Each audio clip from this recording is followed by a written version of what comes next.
et l'encourage à continuer le beau travail. Madame la Présidente, je propose l'adoption de cette résolution sans préavis et sans débat. Madam Speaker, I hereby give notice that on a future day I shall move the adoption of the following resolution. Whereas there is a close Acadian connection between Louisiana and Nova Scotia, and whereas Madame Rachel Dugas has made a remarkable contribution to Acadian awareness among the youth in Nova Scotia and in Louisiana, and whereas the Camille Antoine Richard Medal is given to those who contribute in a special way to the advancement of the Acadian youth, therefore be resolved that all members of this House of Assembly join me in congratulating Madame Dugas on receiving the prestigious Camille Antoine Richard Award. And Madam Speaker, I would request a waiver of notice and passage without debate. There has been a request for waiver. Is it agreed? Agreed. All in favour say aye. Aye. Those opposed nay. The motion is carried. We'll try this again. Orders of the day. The time has come for oral questions put by members to ministers, and it is 2:49. I recognize the Honourable Leader of the Official Opposition. Thank you. My question is for the Premier. Madam Speaker, the Premier has signed a deal with Bowater worth up to $90 million. Yet Nova Scotians are still left with some unanswered questions, Madam Speaker. As I'm sure you're well aware, more people in the Bowater area were laid off as of late last week. Yet there are no guarantees in this deal which will keep the remaining employees at the mill employed, not at the end of the 5 years, nor during the life of the agreement at any point. So, Madam Speaker, my question for the Premier, what guarantees did the Premier get from Resolute that there would be no further layoffs coming for the people of Bowater when he signed this deal? I recognize the Honourable Premier.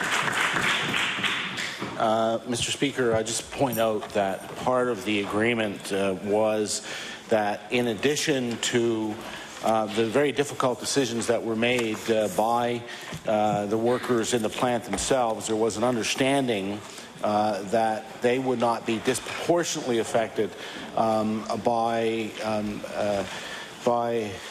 having more of their workers laid off than were taken up in management, and in the cuts that you saw last week, it was on the management side of the mill's administration.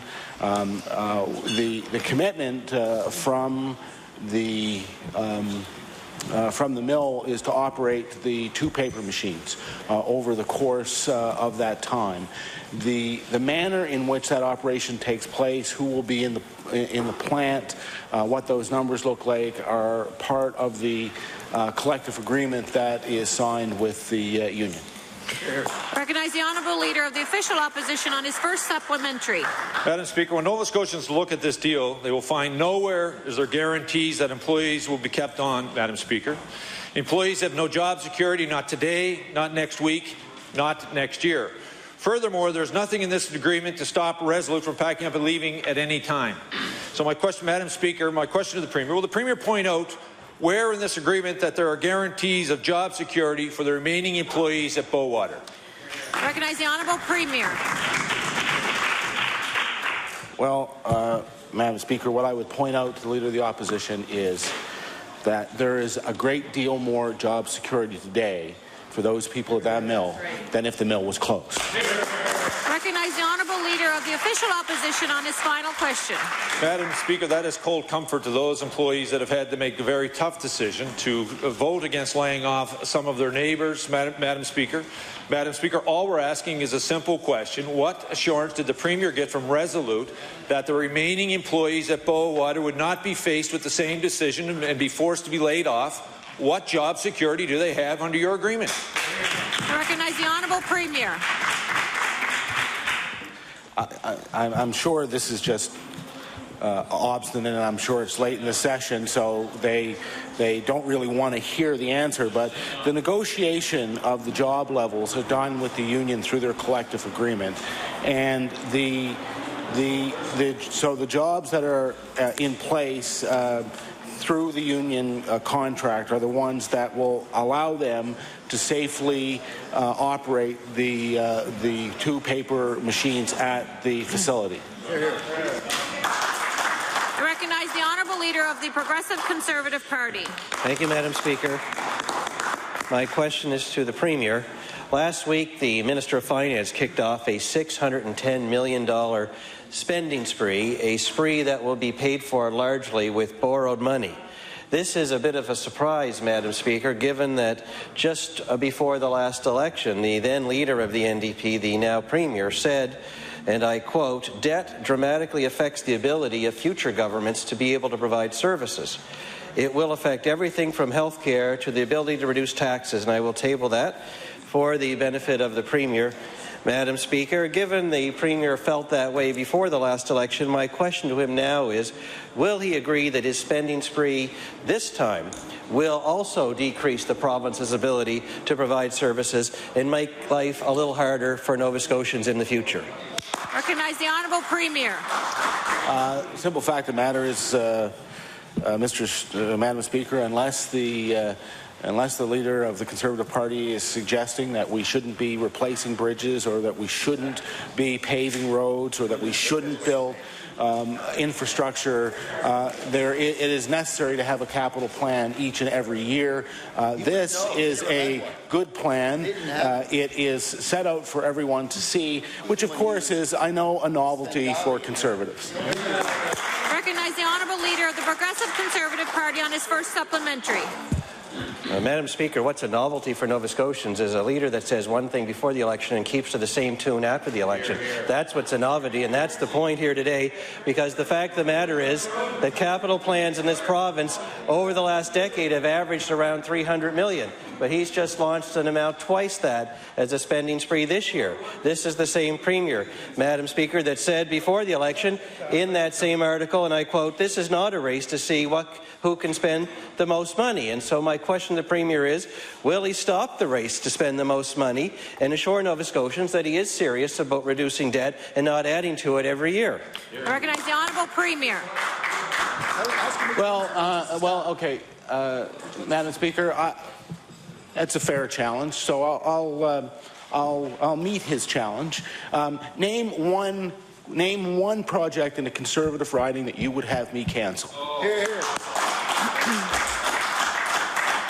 I recognize the Honourable Leader of the Progressive Conservative Party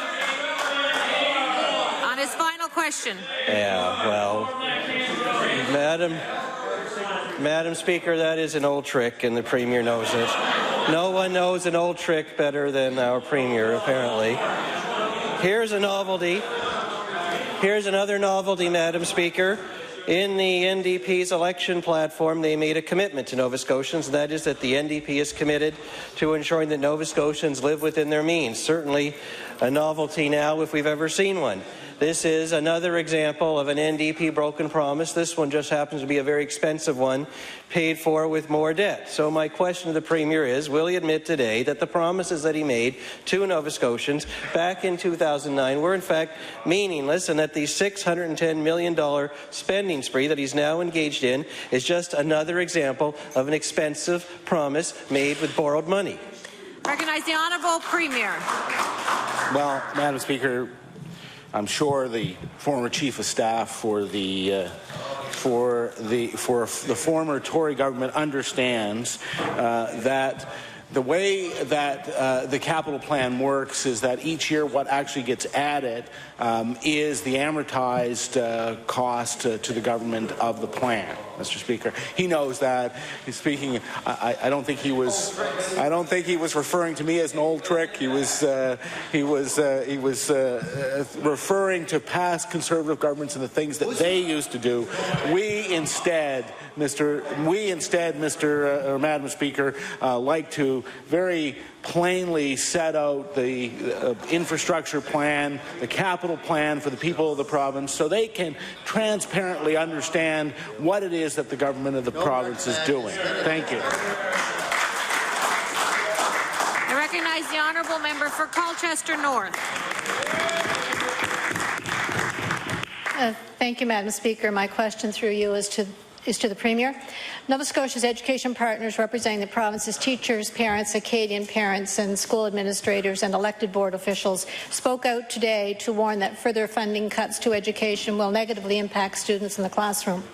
These are the same partners, Madam Speaker, who spoke out in the fall of 2010 with their concerns about the impact of budget cuts to public education. The government at that time ignored those and continued on with their cuts. In fact, on April the 11th, the Minister of Education stood in the House and said that she trusted the impact would not be felt in the classroom. Well, Madam Speaker, we're hearing now that it certainly is. The realities of the cuts are being felt. So my question to the Premier is this.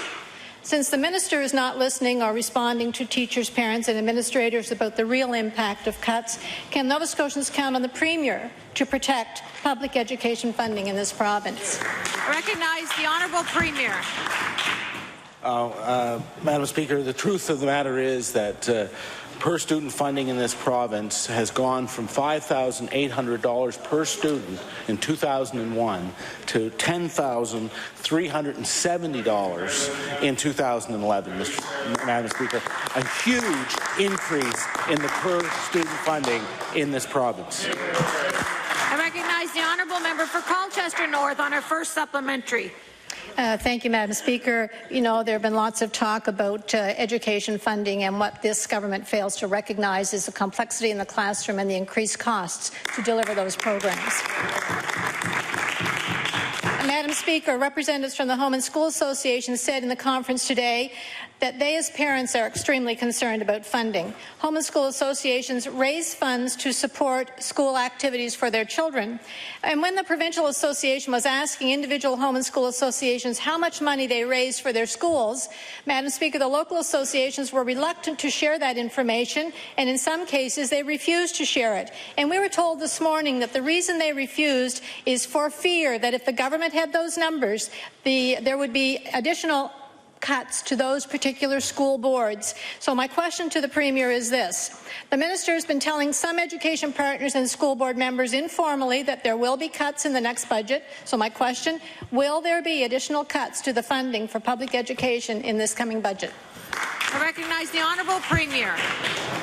I want to point out, and I know the education critic for the Conservatives, the education critic for the Tories, for the Liberals, already knows this.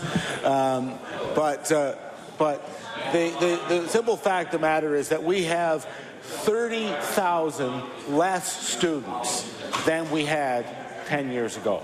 Hear, hear. I recognize the Honourable Member for Colchester North on her final question. Thank you, Madam Speaker. This morning, the Nova Scotia Federation of Home and School Associations gave an example of how this government's gouging of public education has affected them in the classroom. Before last year's funding cuts, Madam Speaker, home and school associations would raise money for extracurricular events, for playground equipment and other additional services for their children. And this, by the way, is the fund that the accumulated surplus fund that the Minister at one point suggested school boards could use, and failing to recognize it is fundraising money. It's not accessible to the school boards to use. But now these associations are forced to raise money for essential classroom supplies, like batteries for calculators, markers for whiteboards, and bulbs for projectors. So, Madam Speaker, will the Premier show the leadership that's needed around the Cabinet table, the leadership to identify public education as a priority and to fund it adequately to support programs for students in our province? I recognize the Honourable Premier. Madam Speaker, there are 300 more teachers in the school system today than there was 10 years ago when there were 30,000 less students. The question is, how much more money do the members think need to go into the system? I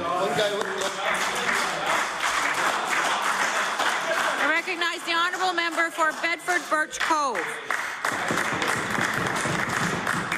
Madam Speaker, women's organizations in this province are under-resourced and underfunded. While service providers should be focusing their energies on serving their clientele, they have to spend a lot of their time and energy worrying about levels of funding from year to year. On top of this, the cost of service delivery is climbing with the high price of power, fuel, and increased taxes. Madam Speaker, women's service providers, the very service providers who are forced to stretch every dollar to the maximum to meet their clients' needs, those service providers are asking us exactly how much money was spent on a recent domestic violence poll. I recognize I'm not sure who was that question directed to. Thank you. I recognize the minister responsible for the status of women. Madam Speaker, I don't have that information, but certainly I can check it out and make it available to the honourable member. I recognize the honourable member for Bedford Birch Cove.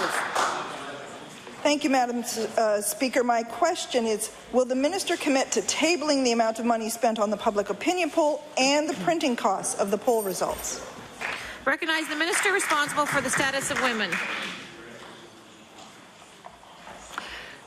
Thank you, Madam Speaker. I do have to check with my staff and just understand better the details of that request. I don't feel I'm in a position to commit to tabling it within a specific time period, but I will check into it. Thank you.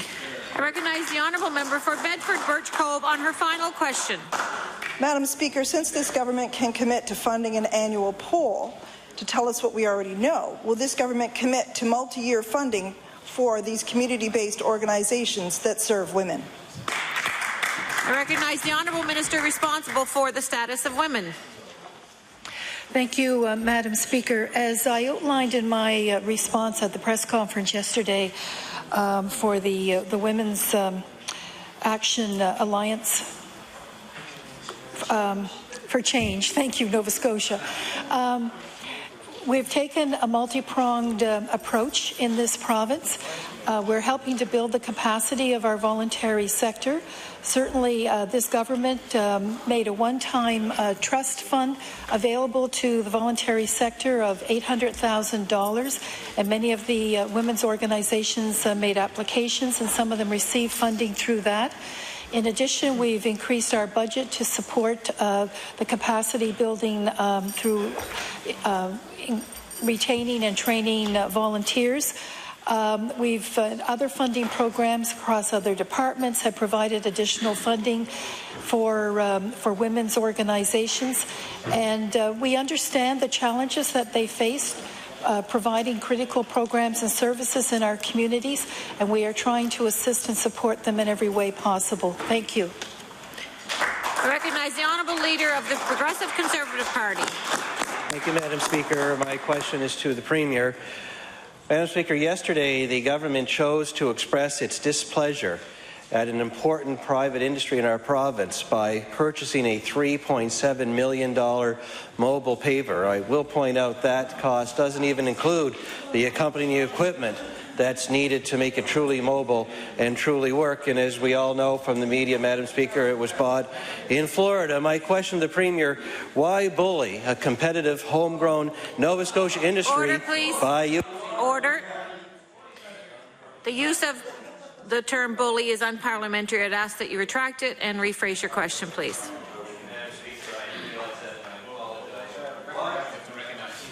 I recognize the honourable leader of the Progressive Conservative Party on his retraction. Thank you, Madam Speaker. I didn't realize that, and I do retract that word. My question to the Premier is why push around a competitive, homegrown Nova Scotia industry by using their own tax dollars to compete against them? I recognize the honourable Premier. Madam Speaker, what we're doing actually is ensuring that there is a competitive process so that the government is not left with no option in areas of the province where it is clear there has not been a competitive process over the years, and what we can say is it's clear, given that the cost per kilometre of paving has come down, that process works. I recognize the honourable leader of the Progressive Conservative Party on his first supplementary. Well, Madam Speaker, a better way, if the problem is tendering, would have been to work with this very industry on improving the government's tendering practices. And the other benefit of that better way is it would have saved $3.7 million, what could have been spent on something like, say, a ferry for Yarmouth, or applied against our debt. So my question to the Premier, Madam Speaker, is why did he reject working with these important Nova Scotia suppliers, like our road pavers, on better tendering? I recognize the Honourable Premier. Well, the reality, Madam Speaker, is that we do work with all the members of that industry, and in fact, in the capital plan that the member has just been criticizing and doesn't seem to support, there is a great deal of work that, in fact, will be done by that very industry. I recognize the Honourable Leader of the Progressive Conservative Party on his final question. Madam Speaker, there's a pattern here. The government didn't like the prices pharmacists were charging, so they legislated a solution. They don't like the way that non-unionized workplaces are organized in our province, so they legislate a solution. Now they don't like the prices that contractors are charging, and they reject working with them and instead use their own tax money against them to buy their own paving crew. My final question to the Premier, who is next on the NDP hit list?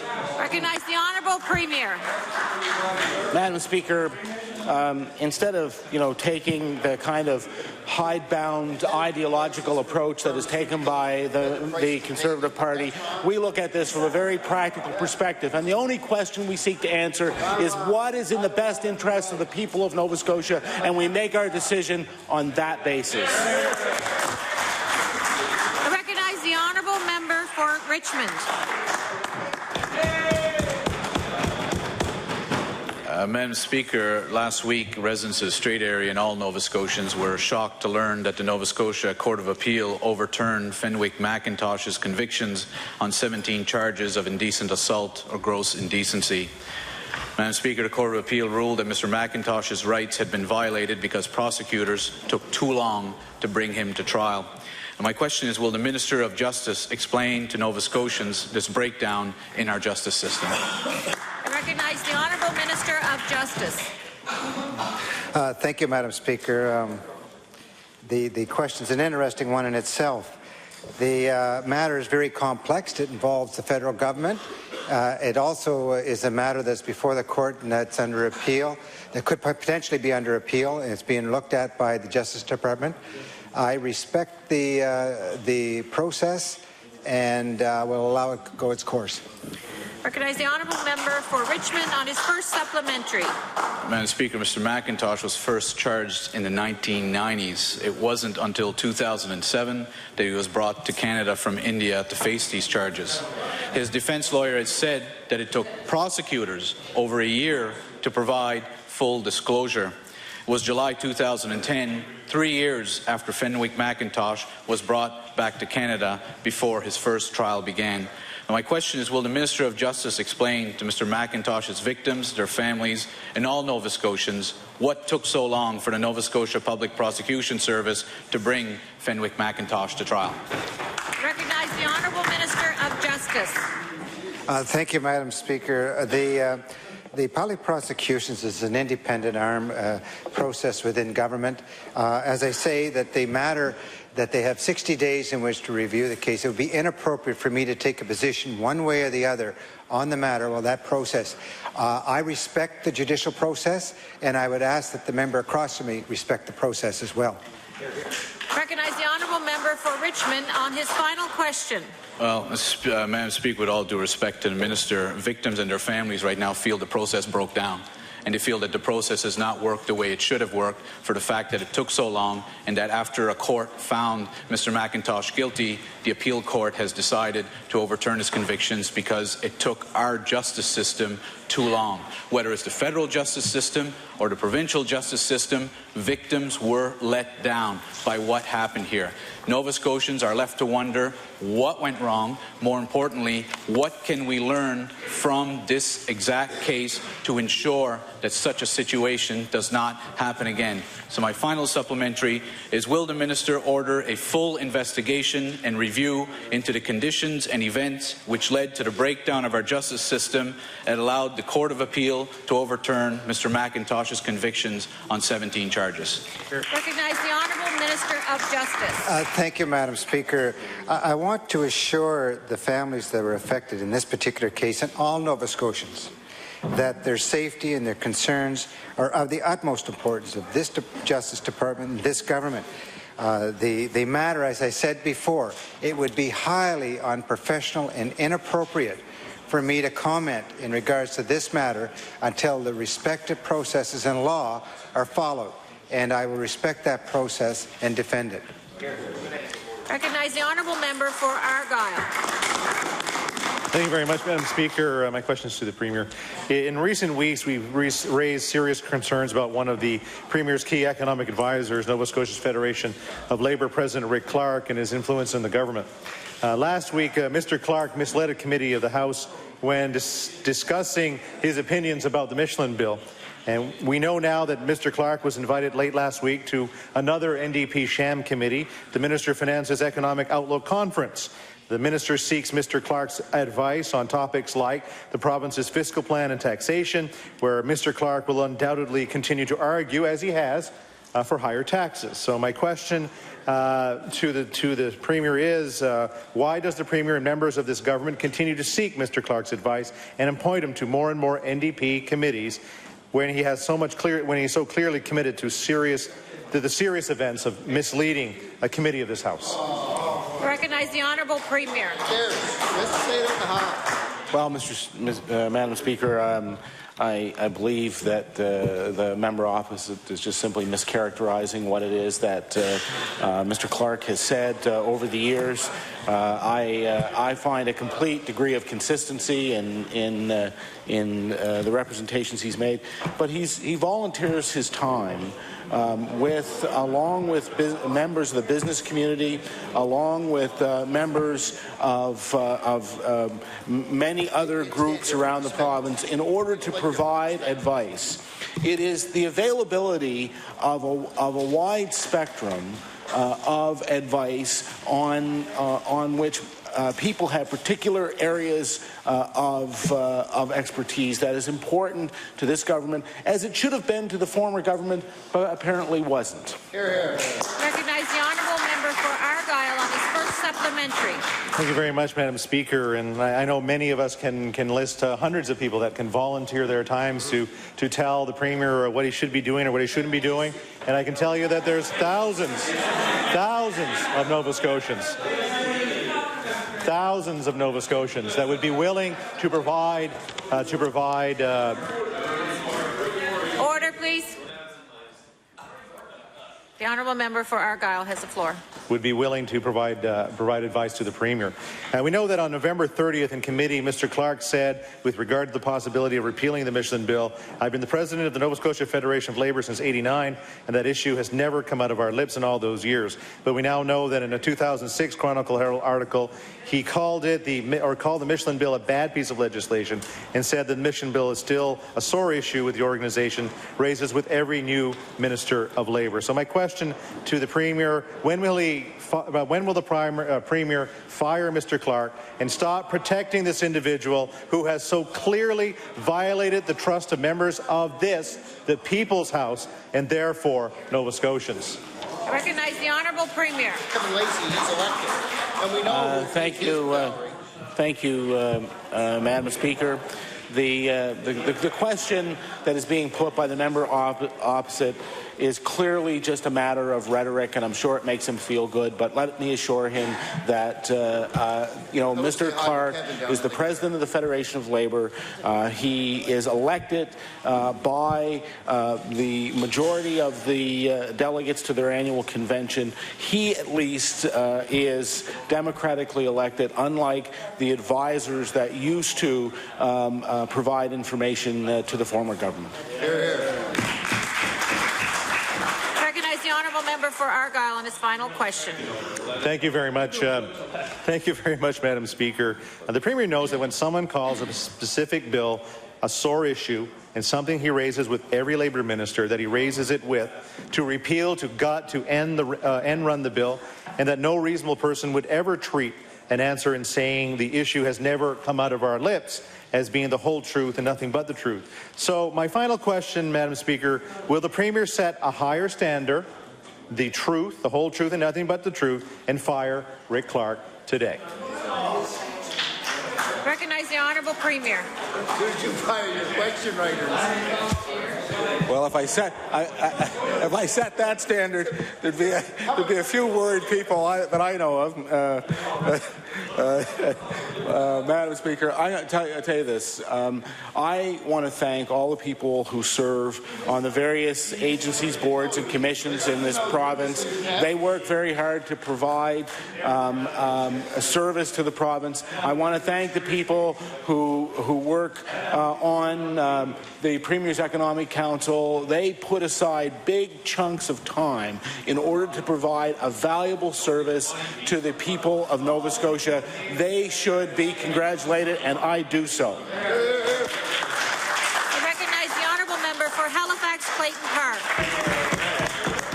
Madam Speaker, my question is for the Minister of Health. Madam Speaker, I've recently visited a couple in my riding who are seniors and have been receiving home care services from the Department of Health for a number of years. The housekeeping services that they receive are essential to allow them to remain independent and in their own home. Their income has grown marginally, very marginally, over the years, and they are now slightly over the income threshold for receiving this service without a charge. My question to the Minister of Health is, can the Minister tell the House when the income levels were last reviewed and adjusted for inflation for this very important service? Recognize the Honourable Minister of Health and Wellness. Thank you very much, Madam Speaker, and I thank the member for a very important question. I can't say when those rates were last reviewed, Madam Speaker, but what I am quite happy to tell the honourable member and all members of the House is that earlier this fall I asked my department to do a review on those very fees, and so that review is currently underway in the department. Recognize the Honourable Member for Halifax Clayton Park on her first supplementary. Well, thank you very much. I'm happy to hear that. I wanted to point out to the Minister in this question that a similar department in the Department of Health, a similar area is the long-term care support, and those income levels are adjusted annually. Every November we hear of new levels and an adjustment to the income and fee levels. So I would like to ask the Minister if she will make this an annual review once she has the figures in hand, so that we don't get behind in terms of inflation and people don't fall out of the service that would otherwise be able to remain independent, and they really are very, very reliant on this service to stay in their homes. So my question to the Minister is, would she make that an annual review at the same time that we review long-term care rates? Recognize the Honourable Minister of Health and Wellness. Thank you very much, Madam Speaker. Madam Speaker, home care and long-term care are part of continuing care. They're part of the very important programs that we offer to seniors in Nova Scotia. And the review that occurs with respect to long-term care is an annual review. The review that is going on around fees associated with home care is part of our pre-budget preparation, and we will continue to review these matters and look at them in the totality of the government's priorities with respect to providing high-quality health care services to seniors in Nova Scotia. Recognize the Honourable Member for Halifax Clayton. Not getting up on your final. Recognize the Honourable Member for Cape Breton North. Thank you, Madam Speaker. Madam Speaker, yesterday we learned the details around the cost of the NDP's new paving plant tender. The NDP are paying $3.6 million to an American company for the purchase of new equipment, which will be used to compete with Nova Scotia companies who have already proven they can do the work at a cheaper rate. Madam Speaker, with that money, the NDP could have bought a ferry and brought tourists and investment to Nova Scotia, but rather they are spending $3.6 million of taxpayers' money in Florida. Madam Speaker, my question to the Minister of Economic, Rural Development and Tourism is, why won't the Minister get his priorities straight? Order, or does please. It's difficult. I can't hear the question. I need to know who he's asking it to. Order. I would ask the honourable member for Cape Breton North to repeat the question, please. Madam Speaker, my question to the Minister of Rural and Economic Development and Tourism is why won't the Minister get his priorities straight, or does he have zero influence at the Cabinet table when decisions are being made that could harm jobs and investment in our province? Recognize the Honourable Minister for Economic and Rural Development and Tourism.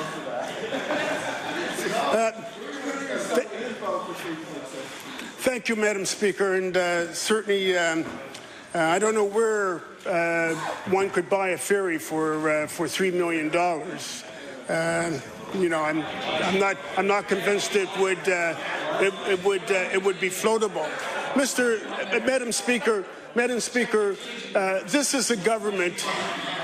Madam Speaker, this is a government that does have its priorities right, Madam Speaker.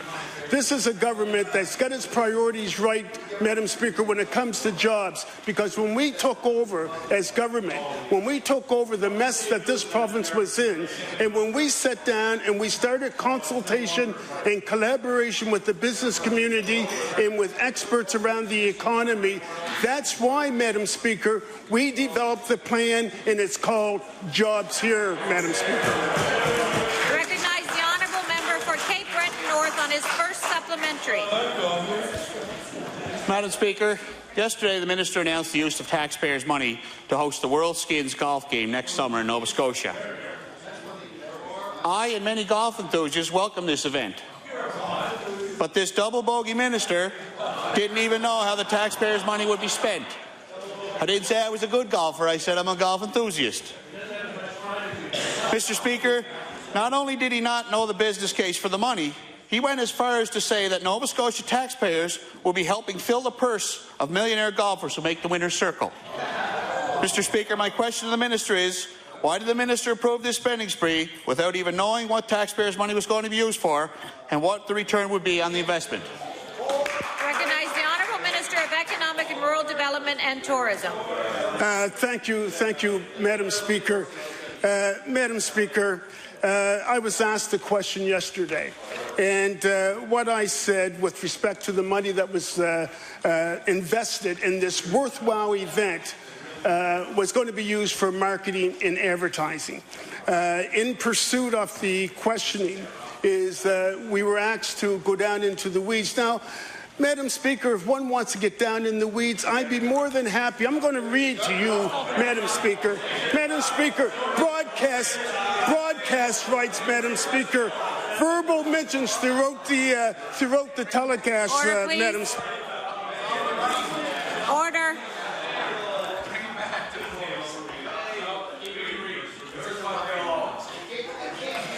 Recognize the Honourable Minister of Economic and Rural Development to answer the question.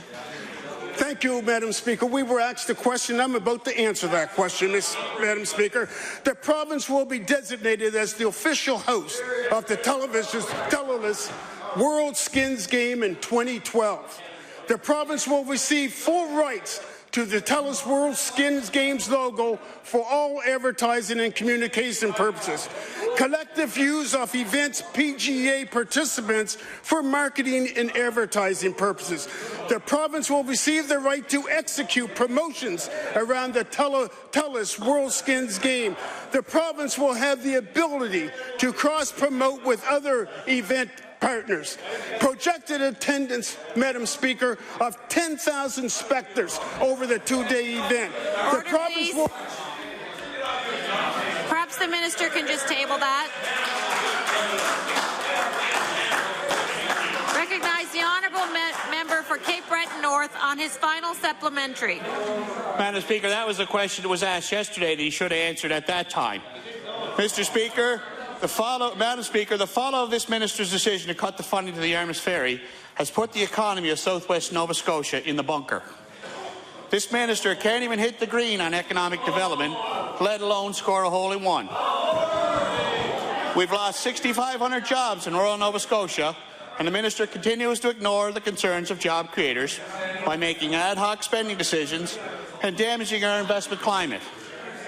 The minister needs to stop using his putter to hit the ball off the tee. Mr. Speaker, my question to you to the minister is, since he does not understand how to create or maintain jobs. I cannot hear the questions.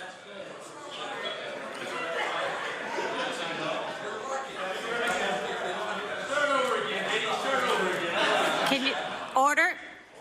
If you guys can just let me handle this, I can hear the questions. I can proceed with the orders of the day. I recognize the honourable member for Cape Breton North. If you could ask the question, please. We've lost 6,500 jobs in rural Nova Scotia, and the minister continues to ignore the concerns of job creators by making ad hoc spending decisions and damaging our investment climate. The minister needs to stop using his putter to hit the ball off the tee. Madam Speaker, my question through the minister is, since he does not understand how to create or maintain jobs, why will he not listen to those who do? Recognize the Honourable Minister of Economic and Rural Development and Tourism. Madam Speaker, what I will say is when I hear that question, it's par for the course from that member over there. You know, Madam Speaker, I kind of chuckled to myself yesterday as I listened or I observed the, I guess, the staff from the third party gathered around when I was being interviewed, and I said, you know what, maybe I will give them a question for tomorrow, Madam Speaker, and I think I did. You know, Madam Speaker, we should be very happy. This is one of those things that we all should be applauding, because what this does is this brings global attention to the province of Nova Scotia, Madam Speaker, something that we all need. It's going to be millions of viewers all over the world, Madam Speaker. Recognize the honourable member for Kings West. Thank you. Thank you, Madam Speaker. My question is for a very busy Minister of Agriculture. Madam Speaker, late last month, the NDP government announced they would be spending $500,000 on an engineering study to assess and design a replacement for the La Blanche River Abattoir. Madam Speaker, while farmers in this area worry each year about their important land being destroyed by flooding, the NDP government waited years to commission this study. My question to the Minister of Agriculture, why did the NDP government wait so long to start this initiative? I recognize the Honourable Minister of Agriculture. I guess it's because the members on the opposition fought the case to keep the NDP out of government, Madam Speaker. Recognize the honourable member for Kings West on his first supplementary. Madam Speaker, many in the area are questioning the reasons behind doing the study in the first place. The $500,000 being used to create the assessment could be put to better use by actually going towards replacing the abattoir. My question to the minister, why is government wasting more taxpayer money on a study instead of putting the $500,000 towards actually replacing the abattoir? Recognize the Honourable Minister of Agriculture. Thank you, Madam Speaker. Well, I guess firstly, because it's not clear whether or not $500,000 will actually replace the abattoir. The one that was put in previously by the previous administration, the staff who did that didn't really have the appropriate resources to do it. They kind of nickel and dimed over 3 or 4 years trying to get resources to put that abattoir in where it was. In less than a year, the abattoir was out, and so it really calls for, I think, a decisive action and putting the resources in place so we actually can do this and do it right, Madam Speaker. Recognize the honourable member for Kings West on his final supplementary. Well, Madam Speaker, if the Tories couldn't get the job done, I think we can count on the Acadians. Yeah. Madam Speaker, this abattoir protects the town of Amherst and approximately 1,800 acres of marshland, land crucial to the farming in this area. Since the Minister and the NDP government are committed to spending this money on the study, they should at least do it in a timely manner. Every fall, farmers and residents in this region are concerned with flooding. This study and assessment won't be completed until the end of 2012. My question to the Minister, why is it taking another full year to arrange this study? Recognize the Honourable Minister of Agriculture. Thank you, Madam Speaker. I have to be honest to tell them that as far as the season to get the work done, that the biggest part of it is past. It would have been great to get at this sooner. That wasn't the case, but we're moving as quickly as we can. And if it turns out that timeline can be pushed up so we actually can accomplish the information we need sooner, the minister has my guarantee that I would certainly try to see that gets done. I recognize the honourable member for Halifax Clayton Park. Madam Speaker, retired members of the public service have been expressing concern over the health of the public service superannuation plan. The last full financial update was at the end of the last fiscal year. Since that time, as we all know, markets have been volatile and unstable. With instability comes concern, and members are rightly concerned over the health of their pension plan. Madam Speaker, my question through you to the Minister of Finance is, will the Minister of Finance direct that the Nova Scotia Pension Agency provide members of the plan with a full financial update as soon as possible? Recognize the Honourable Minister of Finance. Thank you, Madam Speaker. I'm pleased to say that as a result of the reforms brought in by this government, that plan is healthier than it has been in a very long time. I would also add, Madam Speaker, that as occurs every year, Madam Speaker. I'm not. Apparently, they don't want to hear the answer. Madam Speaker, as happens every year, a full. Okay, I don't think the members on the opposite side really want to hear the answer, Madam Speaker. All right, I'm listening. Recognize the honourable member. I recognize the honourable member for Halifax Clayton Park on her first supplementary. Thank you very much, Madam Speaker, and I was listening to the answer that the minister was providing. What I wanted to point out was that members of the plan are concerned about talk that involves the move towards joint trusteeship. In order for them to make good decisions, they need up-to-date information, and their request is that there be information made available more frequently, and I'm asking the minister if he will direct the staff at the pension agency to please make an update on the status of that fund so that the pensioners of the superannuation plan will have better information in order to go forward. Thank you. Recognize the Honourable Minister of Finance. Thank you, Madam Speaker. As happens every year, there will be a full valuation as of the end of December, and we will Okay, fine, Madam. Look, this is a very important topic, Madam Speaker. It affects literally tens of thousands of people, and the member, if the member for Halifax Clayton Park wants to hear the answer, perhaps she could start by controlling her own members. Madam Speaker, as happens every year, there will be a valuation as of the end of December.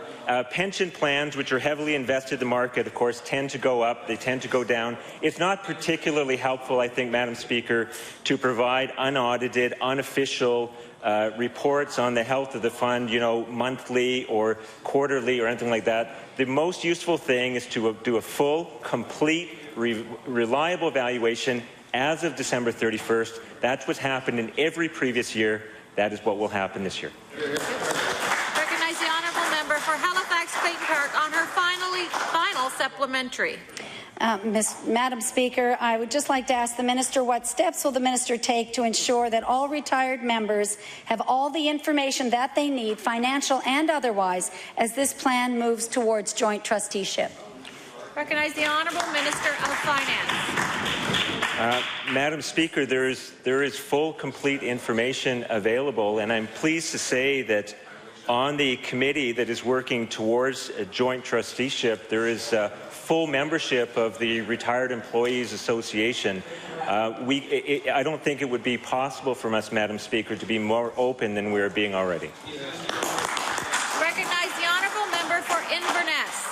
Mr. Speaker, my question is for the Minister of Justice. In our justice system, Crown attorneys play a vital role in the protection of the public. They represent the interests of the public at bail hearings, trials, and appeals. Without their dedication and hard work, our streets would be much less safe, Madam Speaker. Can the Minister advise of the current status of contract talks with our Crown attorneys? Recognize the honourable Minister of Justice. Thank you, and I thank the member for that question. I, too, agree with you that the Crown attorneys do an excellent job in this province, and they're a valuable asset. The discussions and process from the administration of dealing with their contracts is outside of my immediate control and is being managed by the appropriate administrators within the system. Recognize the honourable member for Inverness on his first supplementary. Madam Speaker, the last time the pay and benefits of Nova Scotia's Crown attorneys were an issue, the matter went to binding arbitration, and the prosecutors got a 15% raise. Now, that was a few years ago. Our information, Madam Speaker, is that they are seeking another significant raise to keep their pay and benefits competitive. The federal government pays more, as do many other places, and these are highly educated, sought-after, and mobile people.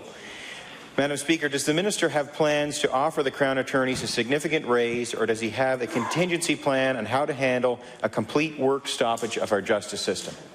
Recognize the Honourable Minister of Justice. Thank you, Madam Speaker, and I thank the member for the question. And I want to make a distinction between this government and the previous administration. And it should be made clear, this government believes in honouring the collective bargaining process. We respect the people that have to negotiate. And in here, they have my utmost support and respect. And those people that are working in that industry, I support them and allow them to do their jobs. And unlike the opposition party themselves, they really don't care about the employees. They only want to show. Recognize the honourable member for Inverness on his final supplementary. Well, Madam Speaker, the point I'm pointing out today is that the government may now be caught, after its recent passing of first contract arbitration, may be getting caught with their own legislation and may impact their own government. So I don't know if the minister is aware, Madam Speaker, but there is discussion amongst Crown attorneys, spurred on. Order.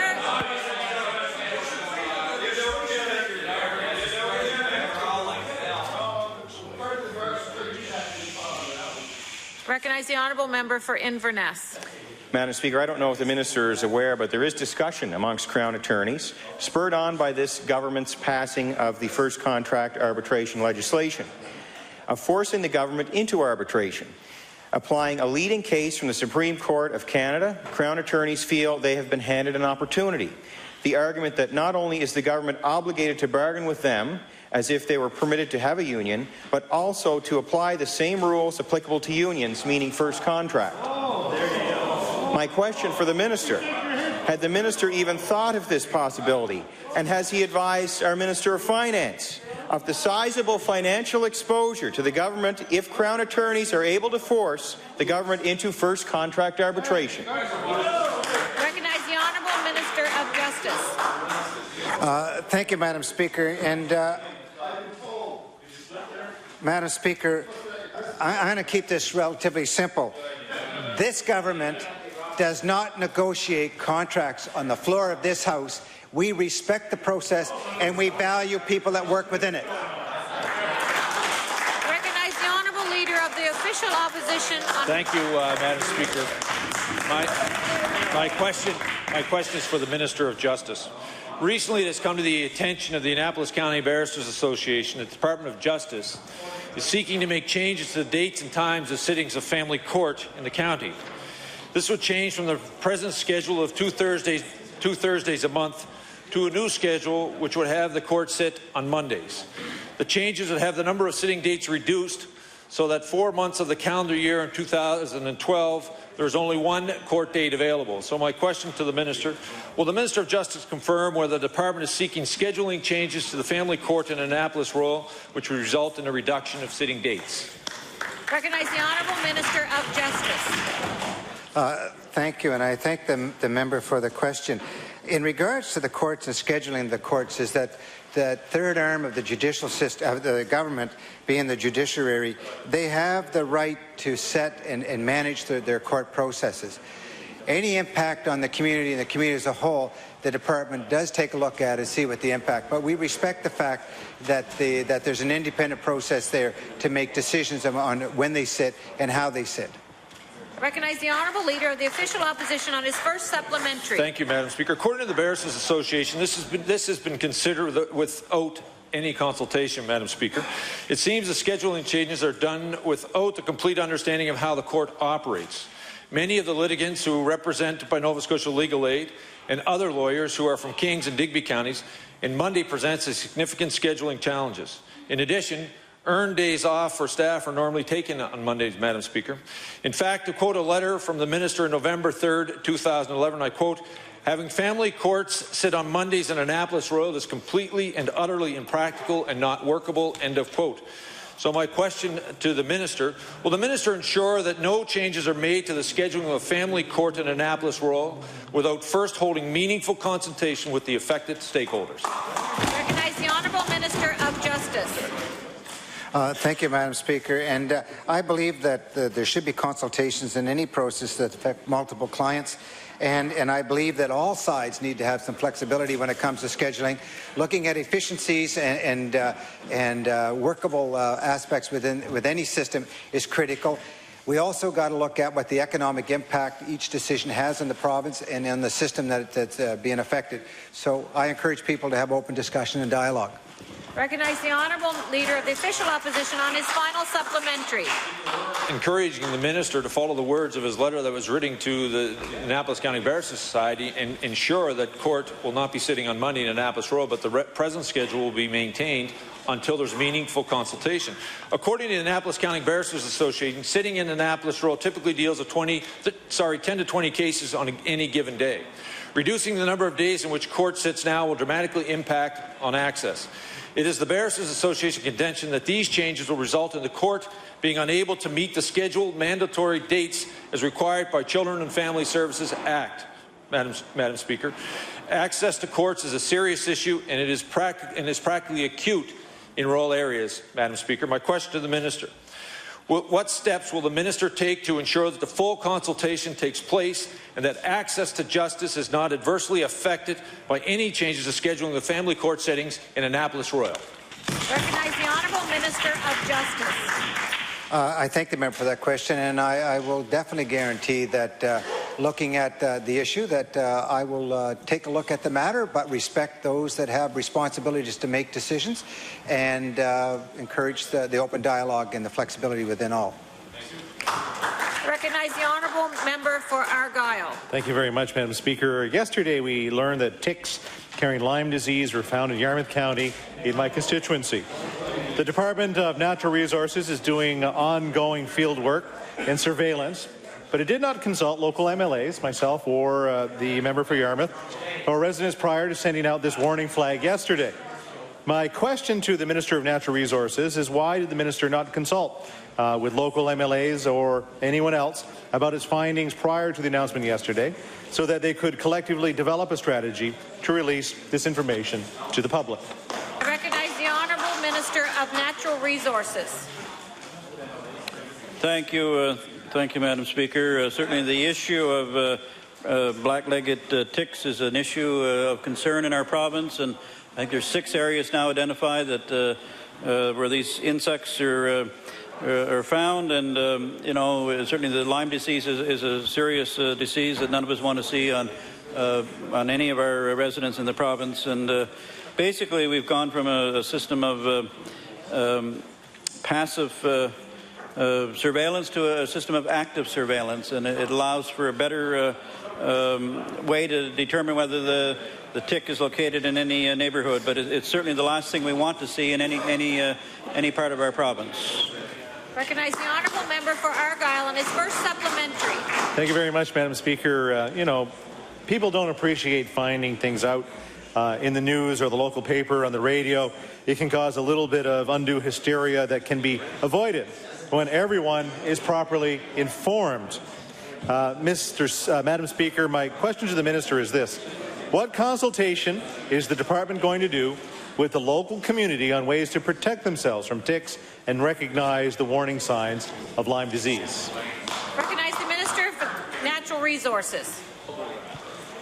Thank you, Madam Speaker. Certainly, like as I mentioned, active surveillance is a better way that the department has now to have access to the data, the results, and which communities are impacted by this insect and by this disease. And it's a system that where our department personnel go out into the various communities around the province and actively dragnet or trap small mammals to find the tick in the neighborhood, and it's a better way to determine the extent of the problem in our province. But if the honourable member is interested in a briefing or an update from the department, we could certainly arrange to fill in and get more information for him.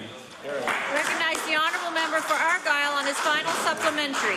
Thank you very much, Madam Speaker. You know, in a rush to get this information out, I feel the minister missed a very important step in properly consulting the local people of Yarmouth County. And like I said, it's not just one MLA, but there's two MLAs. Gableton's a beautiful community that has the line going up the middle of it. That part of it's in Yarmouth and part of it's in Argyle.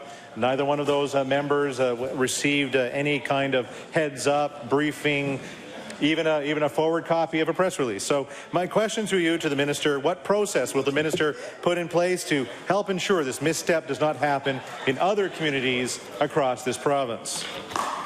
Recognize the Honourable Minister of Natural Resources. Well, this insect, black-legged tick or a deer tick, is certainly a concern to all of us in our province, and we have consulted with the general public. We've consulted with veterinarians and other doctors and other healthcare professionals, and we recognize it is a real threat to residents in our province, and we're doing our best to monitor it and keep a close eye on it. But again, honourable member, if you want an update, I would be more than willing to arrange the staff to sit down with you and perhaps the member from Yarmouth also, and we'll give you the latest and all the good information that is available, and anybody else that's so interested. Thank you. Recognize the honourable member for Richmond. Madam Speaker, work is still continuing on Route 4 between St. Peter's and Sydney during the winter months. Would the minister advise whether next year's section of that paving will be called earlier to avoid winter paving on Route 4? Recognize the Honourable Minister of Transportation and Infrastructure, Renewal. Yes. Order. The time allotted for oral questions has expired. I recognize the Honourable Government House Leader on government business. Thank you, Madam Speaker. Madam Speaker, could you please call private and local bills for third reading? Private and local bills for third reading. Ask you that you now call Bill 38, the Yarmouth North Baptist Church Act. I now call Bill number 38, the Yarmouth North Baptist Church Act. And I now move third reading of that bill. Question? Third reading has been moved. All in favour say aye. Aye. Those opposed nay. The motion is carried. Bill number 38, entitled An Act to Amend Chapter 110 of the Acts of 1961, an act to incorporate Yarmouth North United Baptist Church of Yarmouth, Nova Scotia. Order that the bill do pass. Order that the title be as read by the clerk. Order that the bill be engrossed. I recognize the Honourable Government House Leader. Thank you, Madam Speaker. Madam Speaker, I ask that you now call Bill number 99, the Archdiocese of Halifax Yarmouth Act. I now call Bill number 99, Archdiocese of Halifax Yarmouth Act. I recognize the Honourable Government House Leader. Thank you, Madam Speaker. I move third reading of this bill. Third reading has been moved. Is the House ready for the question? All in favour say aye. Aye. Those opposed nay. The motion is carried. Bill number 99, entitled An Act Respecting the Archdiocese of Halifax